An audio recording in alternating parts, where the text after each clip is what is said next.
উল্লাভর আমার কথায় আজ আপনাদের সকলকে নমস্কার। আমেরিকার আটলান্টা থেকে বলছি। আমাদের বাড়ির জানলা থেকে যে উঁচু বাড়িটি তোমরা আমার সঙ্গে দেখতে পাচ্ছ, এটি দেখছো তো কোকোকোলা লেখা? এটি হচ্ছে পৃথিবীর মধ্যে সর্বপ্রথম কোকোকোলা অফিসের হেড অফিস। আজ আমাদের মনে হলো যে আজ আমরা তোমাদের কোকোকোলা মিউজিয়ামের ভিডিওটা তোমাদের সামনে আনবো। তাই ঘরে বসে যখন কোকোকোলা হেড অফিসের বাড়িটি আমরা প্রতিদিন প্রত্যক্ষ করি, সেটিও তোমাদের সঙ্গে ছবিতে শেয়ার করলাম। অনেকক্ষণ ধরে চেষ্টা করেও কোকোকোলা লেখাটি স্পষ্টভাবে তুলতে পারলাম না, তাই তোমাদের বোঝার জন্য কোকোকোলা পাশে লিখে দিলাম। দেখো, এরকমই লেখাটি আছে। কিন্তু ওয়ার্ল্ড অফ কোকোকোলা মিউজিয়াম তো আছেই, সেই সঙ্গে আছে centre for civil and human rights, আমেরিকার স্বাধীনতা যুদ্ধের মিউজিয়াম। এইখানেই আমরা আজকে ভিডিও করেছি তোমাদের সঙ্গে, সেই ভিডিও শেয়ার হবে। মানুষের মুক্তিযুদ্ধের আন্দোলন আর সেই সঙ্গে কোকোকোলা মিউজিয়াম, দুটি খুব ভালো ভিডিও তোমাদের সামনে আনছি। চলো আমরা সেই ভিডিও একসঙ্গে তোমাদের সাথে প্রত্যক্ষ করি, দেখি। চলো। এই যা গুরুত্বপূর্ণ কথাটাই তো বলা হয়নি। এখানকার টিকিট মূল্য $26, কিন্তু আমাদের কাছে যে সিটি পাস আসছে, সেই সিটি পাসেই আমরা আজকে দুটি জায়গা দেখব, যার মূল্য নিয়েছিল $100 মাথা পিছু। সিটি পাসে 5টি দ্রষ্টব্য স্থান দেখা যায়, তার মধ্যে জর্জিয়া অ্যাকোয়ারিয়াম আমরা দেখেছি।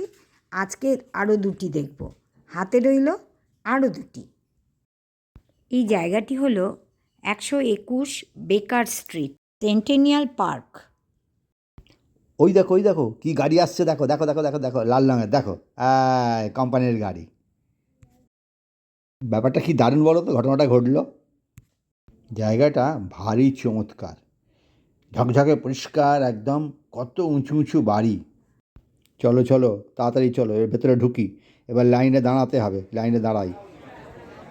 বাবা, লাইন তো বেশ বড়, এঁকে মেঁকে গেছে। বাইরে থেকে বোঝা যায়নি এত বড় লাইন। হ্যাঁ, ঢুকতে তো অনেক সময় লাগে। বাবা রে বাপ, কি আর করা যাবে, চলো পায়ে পায়ে আস্তে আস্তে করে এগোই। বাবা, পাখাটা দেখো কত বড়, 4খানা ব্লেড বনবন করে ঘুরছে। এখানে আমাদের সিটি পাসটা চেক হলো, তারপরেও কিছুটা লাইন দিয়ে আমরা এসে দেখতে পাচ্ছি এখানে ফ্যামিলি ওয়াইজ বা গ্রুপ ওয়াইজ ছবি তোলা হচ্ছে এদের কাছে ডকুমেন্ট রাখার জন্য। বাঙালি একজনের সঙ্গে আমাদের পরিচয় হলো। আমরাও এই ছবি নিতে পারবো যদি আমরা মূল্য দিই। সেই অনুযায়ী পাশে এসে বাঙালির সঙ্গে পরিচয় হলে খুব ভালো লাগবে কি না বলুন না? তাই সুন্দর সাজানো, ঝকঝকে তকতকে, খালি চারিধারে কোকোকোলা কোকোকোলা আর কোকোকোলা। এখানে কোকোকোলা কর্তৃপক্ষের তরফ থেকে একটা স্পিচ দেওয়া হলো। এই স্পিচে বলা হচ্ছে যে এই মিউজিয়ামটি আপনারা কোথায় কিভাবে দেখবেন, কোথায় আমাদের কত রকমের পানীয় দেবে, আমরা সেই পানীয় গ্রহণ করতে পারি নিজের ইচ্ছেতে, সমস্ত কিছু কী কী নিয়ম আমাদের বলে দেওয়া। আটলান্টায় অ্যাকোয়ারিয়াম দেখার পর এখন আমরা কোকাকোলা মিউজিয়ামে চলে এসেছি। বিতান গাইডের মতো চলেছে আমাদের নিয়ে, আমরা দেখতে দেখতে চলেছি। দেখো, আমরা গ্রাউন্ড ফ্লোরে চলে আসছি হেঁটে হেঁটে। মিস্টার ভর ছবি তুলে তুলে ক্লান্ত হয়েছে, এখন আমার হাতে দিল তার মোবাইলটা, বলে ছবি তোলো। চলো আমরা এই দেখো পুরোটা দেখাচ্ছি উপর থেকে নিচ পর্যন্ত। আজকে আমাদের গ্রুপ লিডার হচ্ছে বিতান, মিস্টার ভর আর জুনিয়র মিস্টার ভর। এইখানে একটা 10 মিনিটের শো হলো, কিন্তু ভিডিও তুলতে পারলাম না, এতর আলো ঝলকানি যে ভিডিও তোলা গেল না। দেখো, শোয়ের ভিডিও তোলা যাক আর না যাক, এই শো দেখে বা আমরা যেটুকু জ্ঞান সঞ্চয় করেছি এই মিউজিয়াম দেখে, তা থেকে আমাদের যা মনে হয়, আমরা যেটা বুঝতে পারলাম, দ্য ওয়ার্ল্ড অফ কোকোকোলা হল হলো একটি মিউজিয়াম যা আটলান্টার জর্জিয়া ইউএসএতে রয়েছে, যেখানে কোকোকোলা কোম্পানির ইতিহাস দেখানো হয়েছে, যা 20 একর কমপ্লেক্সটি 24শে মে 2007 জনসাধারণের কথা বলে রাখি, 1990 সালে করা হয়। এর বেসমেন্টে গবেষণাগারটি শুরু হয়েছিল। এছাড়াও লাস ভেগাস এবং ডিজনি স্প্রিংসের মতো জায়গায় কোকাকোলার ওয়ার্ল্ড স্টোর রয়েছে। দাঁড়াও, ইতিহাসটা একটু পরে বলো। এই ঘরটিকে দেখানো হচ্ছে টেস্টিং রুম। কোন ফর্মুলার সঙ্গে কোন ফর্মুলা মিশিয়ে কী ধরনের পানীয় তৈরি হচ্ছে এবং সেটা খেতে কীরকম হবে একটা অনুকরণ দেখানো হয়েছে, টেস্টিং রুম। আমরা সেটাই ঘুরে ঘুরে দেখছিলাম। অনেক রকম, আমরাও খানিকটা করে টেস্ট করতে আরম্ভ করলাম, যে যার মতো খানিকটা নিলাম। এই দেখো, প্রতিবার আমরা এই ফ্লোরটায় আসছি আর এখান থেকে বিভিন্ন ডিপার্টমেন্টে ঢুকছি ল্যাবরেটরির।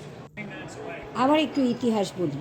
বেকার স্ট্রিট 121 নম্বর, কোকাকোলা মিউজিক, যেখানে জন পেম্বারটন আসল কোকাকোলার ফর্মুলা তৈরি করেছিলেন। আমাদের ছবিটা উঠছে। হ্যাঁ, দেখতে পেয়েছি ক্যামেরাটা একটু ক্যামেরাটা ওই ওপরে। হ্যাঁ, একটু এদিকটা চলো চলো। এখানটা এসে বেশ মনোরঞ্জনের ব্যবস্থাও এখানে এখন আমরা আছে। যেখানে এসেছি এই কাচের শিশিগুলোতে পানীয়ের ফর্মুলাগুলো রয়েছে কোকাকোলা। 135 বছরের সময়কালের বেশি সময় ধরে এই গবেষণার কাজ এখনও চলছে। দেখো, এখন আমরা যে ঘরে এসেছি এই ঘরেতে কোকাকোলা কোম্পানির কোন কোন প্রোডাক্ট কবে বেরিয়েছিল এবং এগুলোর কী নাম ছিল সমস্ত দেয়ালে লেখা আছে। এত কিছু পড়া তো আমাদের পক্ষে সম্ভব না, তাই যেটুকু পারলাম চোখ বুলিয়ে গেলাম। আমরা যেহেতু ভারতীয়, আমার আর ছেলের এইখানটায় এসে একটু দাঁড়িয়ে পড়লাম যে এক সময় নাকি দাবি করা হয়েছিল যে ইন্ডিয়া 1883 সালে তাদের একজন ব্যবসায়ী দাবি করেন যে তারা অরিজিনাল ফর্মুলাটি আবিষ্কার করেছিল কলকাতায়। এই ঘরটাতে পানীয় আবিষ্কারের যে সমস্ত যন্ত্রপাতি ব্যবহার করা হয়েছিল সেই সব যন্ত্রপাতির সামনে লোকে দাঁড়িয়ে একটুখানি সেলফি তোলার চেষ্টা করছে। আমরাও দাঁড়িয়ে পড়লাম সেখানে একটু ছবি তোলার জন্য। জুনিয়র ভর একদমই ছবি তুলতে ইচ্ছুক নয়, জোর করে এক বাঙালি ম্যাডাম তাকে দাঁড় করালো। আমরা শুনলাম যে এটি নাকি জন পেম্বারটনের মূর্তি। বলতে পারবো না সঠিক কিনা, কারণ এখানে কিছু লেখা নেই। বাবা, এখানে ছবি তোলার কি ভিড়! দেখুন, সবাই একবার গ্লাসটা ধরে ছবি তুলছে, আমরাই বা সেই সুযোগটা ছাড়বো কেন? আমরাও দুজনে তাই করলাম। মনে মনে এই অনুভূতিটুকু হলো যে এমন মহান ব্যক্তিত্ব আমাদের হাতে পানীয় তুলে দিচ্ছে। জন পেম্বারটন যেহেতু কোকাকোলার উদ্ভাবক ছিলেন, তো তার সম্মানে ওয়ার্ল্ড অফ কোকাকোলা সদর দপ্তরের অফিস, যেটি জর্জিয়া আটলান্টায়, সে জায়গায় নাম করা হয় পেম্বারটন প্লেস। বেলঘরিয়ায় বাপের বাড়ি। বর্তমানে এখানকার বাসিন্দা স্কুল টিচার শিউলি ম্যাডামের সঙ্গে দেখা আলাপ হলো আমাদের। 135 বছর কোকাকোলার গবেষণার ইতিহাসে এই ভেন্ডিং মেশিনগুলো ইউজ করা হতো বিভিন্ন সময়ে। অংশগুলো ব্যবহার করা হতো, সেইগুলো এখানে দেখানো হচ্ছে, দর্শকদের বুঝিয়ে দেওয়া হচ্ছে। সত্যি কথা বলতে কি, ভেতরে ঢোকার আগে ভেবেছিলাম কি দেখব, কি বা দেখার আছে, কিন্তু এখানে এসে বুঝতে পারছি গবেষণালব্ধ ফলের সাহায্যে কিভাবে এত পপুলারিটি তৈরি করেছে সারা বিশ্বে কোকাকোলা সংস্থা। বাবা ছেলে আমাকে খেপাচ্ছে আমি নাকি অ্যাডভার্টাইজ করছি। না না, আমি কোনো অ্যাডভার্টাইজ করছি না, আমি দেখে অবাক। কোকাকোলা বলতে এক রকমের পানীয় কিন্তু নয়, অনেক রকমের পানীয় এবং সেই সঙ্গে ব্র্যান্ড এখানে প্রদর্শিত হয়েছে এবং তার স্বাদ গ্রহণেরও সুযোগ রয়েছে। ধীরে ধীরে আমরা একটি জায়গা থেকে স্বাদ গ্রহণ করে আবার নিচে আসছি এবং এই ফ্লোর থেকে আরেকটা ডিপার্টমেন্টে যাই। একে তো সারা বাড়িটা এসি, তারপর ঠান্ডা পানীয়, যে যত খুশি খাও, তবে হ্যাঁ, টয়লেটের খোঁজটা কিন্তু রাখতে হবে, নাহলে বিপদ। তবে কি ঘোরাঘুরির ক্লান্তিটা কেটে গেল, এইবার বাইরে বেরোনোর পালা। না, এই দিক দিয়ে বেরোনো যাবে না, উল্টো দিকে যেতে হবে। কোকাকোলা তৈরিতে ইউজ হয় কোকা গাছের পাতা আর কোলা গাছের ফল। কোকা গাছ সাধারণত দক্ষিণ আমেরিকায় জন্মায় আর কোলা গাছের বাসস্থান পশ্চিম আফ্রিকায়, আর একদিনে কোকোকোলা বিক্রি হয় 150 কোটি বোতল বিশ্বের 200টি দেশে। আমরা এবার চলে এলাম national center for civil and human rights, Atlanta ডাউনটাউনে, জর্জিয়ায়। বেকার স্ট্রিটেরই অ্যাকোরিয়াম, জর্জিয়া অ্যাকোরিয়াম এবং ওয়ার্ল্ড অফ কোকাকোলার মধ্যে অবস্থিত এই 100 Ivan Allen junior boulevard Atlanta খোলা থাকে সোম থেকে শনিবার 10টা থেকে বিকেল 5টা, শেষ এন্ট্রি 4টে। এই যে মিউজিয়ামটি, এখানে কি হয় তা দেখবার জন্য আমরা গিয়েছিলাম এই মিউজিয়ামে। টিকিট দেখিয়ে আমরা ভেতরে প্রবেশ করলাম। এখানকার কর্তৃপক্ষ জানাচ্ছেন, আমরা সমান মর্যাদার জন্য প্রচার অভিযানের মাধ্যমে ক্লাস করাই ছাত্রছাত্রীদের, এবং দেশে দেশে পৃথিবীর প্রতিটি দেশের যে মানুষের সমান অধিকারের জন্য লড়াই হয়েছে তারই ডিজিটাল প্রদর্শন এবং ক্লাস করা হয় এখানে। এদের শিক্ষাক্রমে শিক্ষার্থীদের জন্য ইতিহাসকে জীবন্ত করে তুলতে এবং গণতান্ত্রিক অনুশীলন এবং নাগরিক অংশগ্রহণ সম্পর্কে সমালোচনামূলক চিন্তাভাবনা উস্কে দিয়ে নাগরিক অধিকারের ইতিহাস শেখানোর জন্য সেগ্রিগেশন লেখা রয়েছে তো, যারা চেয়েছিল যে কালো আর সাদা আলাদা থাকে। আমরা এখানে এসে জানতে পারি হিউম্যান রাইটসের কর্তৃপক্ষ যে এখানে মিউজিয়াম চালাচ্ছে তারা জানাচ্ছেন মানবাধিকারের প্রশিক্ষণের পাশাপাশি কর্মক্ষেত্রের জন্য বৈচিত্র্য, ইকুইটি এবং অন্তর্ভুক্তি অভিজ্ঞতা এখানে ক্লাস করা হয়। মন্টেগোমারি বাস বয়কট। রোজা পার্কস কালো চামড়ার এক মহিলা যিনি তাকে বাস থেকে নেমে যেতে বাধ্য করার জন্য প্রতিবাদ করেছিলেন, তার ফলে বাস বয়কট হয়েছিল। রোজা পার্কস নামটা উচ্চারণ করতেই যেন গায়ে কাঁটা দিয়ে ওঠে। তিনি ছিলেন আমেরিকান নাগরিক অধিকার আন্দোলনের একজন সক্রিয় কর্মী, যিনি মন্টেগোমারি বাস বর্জন ঘটনার জন্য বিশ্বব্যাপী পরিচিত। ইউএসএ কংগ্রেস তাকে first lady of civil mother of the civil মুভমেন্টের ফার্স্ট লেডি হিসেবে অভিহিত করেন।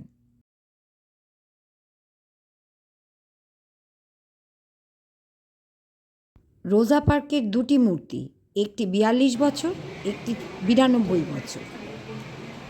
এভাবে রোজা পার্কস বর্ণবৈষম্যের বিরুদ্ধে মানবাধিকারের আন্দোলন গড়ে তুলেছিলেন। অবিসংবাদিত বর্ণবৈষম্যের বিরুদ্ধে রুখে দাঁড়ানো নেতা মার্টিন লুথার কিং জুনিয়র 15ই জানুয়ারি 1929 সালে তিনি জন্মান আটলান্টা, জর্জিয়া। 1950-এর দশক থেকে 60-এর দশকে ইউএসএ একজন ব্যাপটিস্ট মন্ত্রী ও সামাজিক কর্মী ছিলেন তিনি। আমেরিকার নাগরিক অধিকার আন্দোলনের জনপ্রিয় নেতাও ছিলেন তিনি। দক্ষিণী খ্রিস্টানের নেতৃত্বের সম্মেলনে বেশ কয়েকটি শান্তিপূর্ণ প্রতিবাদী আয়োজন করেছিলেন তিনি। ফল হিসেবে তিনি সর্বকনিষ্ঠ হিসেবে 1964 সালে নোবেল শান্তি পুরস্কার জিতেছিলেন। দেশে দেশে দুষ্কৃতির যেমন শেষ নেই, সেই রকমই 1968 সালে তার গুপ্ত হত্যা হয়েছিল, মৃত্যুবরণ করেছিলেন তিনি।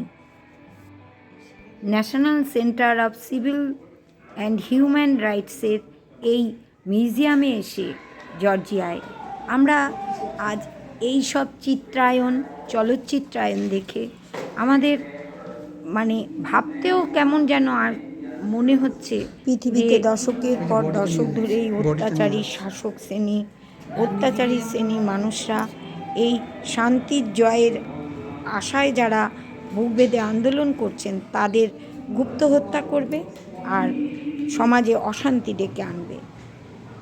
এখানে কমেন্টের জায়গা রয়েছে, আপনার যেমন লাগবে মিউজিয়াম দেখে আপনি কমেন্ট করবেন। এই কমেন্টের জায়গাগুলো দেখে মনে হলো যে যারা আসছে তারাই তাদের চোখের জল ফেলছে, এছাড়া তার কিছু করার নেই। আমরা তো এই কমেন্ট করেই ক্ষান্ত হই, আমাদের তো কিছু করার নেই। আমরা হাত পা বাঁধা সাধারণ, অতি সাধারণ মানুষ, তাই শান্তি চাই, শান্তি চাই, শান্তি চাই বলেই এই লুম্পেন কিছু ডিক্টেটরশিপ নেতৃত্বদেরও ছবিও এখানে বর্ণিত আছে। আপনারা আমাদের এই ভিডিও দেখুন, দেখতেও পাবেন, তাদেরও দেখতে পাবেন। মজার কথা হচ্ছে তাই। এই দেখুন, অত্যাচার করছে, মানব শিশুদের নিয়ে অত্যাচার করছে, আর তাদের মুখে হাসি ঝরে পড়ছে। অত্যাচারী, কঠোর, দুর্নীতিগ্রস্ত মানুষ আজও বিচরণ করছে এই পৃথিবীতে। এখানে এসে শুধু বারবার ঈশ্বরের কাছে প্রার্থনা করি যে এই সব অত্যাচারীদের ধ্বংস তুমিই করো ঈশ্বর, তুমি ছাড়া আর কে করবে। এটি সম্ভবত নেলসন ম্যান্ডেলার ছবি। কমেন্ট বক্সে লিখলাম, মানবতার জয় হোক, বর্ণবৈষম্যের শেষ হোক। এই মহান নেতাদের জন্যই আজ বিশ্বে মানবতার জয় হয়েছে, বর্ণবৈষম্যের শেষ হয়েছে। এখানে নেতাজি সুভাষচন্দ্র বোসের ছবি নেই, কিন্তু দেখতে পাচ্ছি ছবিটি দেখে আনন্দিত হলাম, খুব আনন্দিত হলাম। মহাত্মা গান্ধীর ছবি, এনার সম্বন্ধে আমি আর কি বলবো। আর এখানে সব মানবাধিকার নিয়ে যারা আন্দোলন করেছিলেন তাদের সব ছবি বর্ণিত হয়েছে। মোহনদাস করমচাঁদ গান্ধীর সম্বন্ধে লেখাও রয়েছে এখানে। এই দেখো, ম্যাপের ছবিতে দেখানো হয়েছে লাল রঙের দেশগুলোতে গণতন্ত্র নেই। দেখতে দেখতে বাইরে চলে এলাম। বাইরেটা ঠিক এরকম। প্রথমেই তোমাদের দেখিয়েছিলাম, একদিকে কোকোকলা, ওয়ার্ল্ড অফ কোকোকলা, অন্যদিকে হিউম্যান রাইটসের মিউজিয়াম, আর ওই দিকটা তো জর্জিয়া অ্যাকুরিয়াম। এই শোনো, এবার কিন্তু সত্যি খিদে পেয়ে গেছে, চলো এবার খেতে যাব। দেশি স্পাইসি ইন্ডিয়ান কুইজিন, একেবারে বাঙালিয়ানায় খাওয়া দাওয়া। চলো আজকে আমরা বাঙালি রেস্টুরেন্টে বাঙালি খাবার। দেশি স্পাইসি এই রেস্টুরেন্টটি পিডমান পার্কের খুব কাছে। বাংলাদেশের সিলেট থেকে আসা এই মানুষগুলো ব্যবহার অতি ভালো। বিতানকে তো এরা খুব ভালোভাবে চেনে, খুব আপ্যায়ন করলো। ঘুরির পর এবারে খাওয়া দাওয়া। প্রথমেই আমাদের সিঙ্গাড়া, কাসন্দি, চাটনি দিয়ে আপ্যায়ন করেছেন। তারপর আমাদের মেন কোর্সে চলে এলাম আমরা। This is please Indian cuisine, বলে দেবে বাড়ি দিয়ে। আমার প্লেটে তন্দুরি রুটি করেছে, একটা পিস পোলাও নিয়ে, আর এটা কি? এটা চিকেন তন্দুরি, এটা চিকেন তন্দুরি। আর এটা হচ্ছে চিকেন টিক্কা মশলা। ঠিক আছে। খাবে না, এটা এইভাবে করবে সব তন্দুরি। হাত দিয়ে দিচ্ছে, কিনা মুখে মাখছে তেল।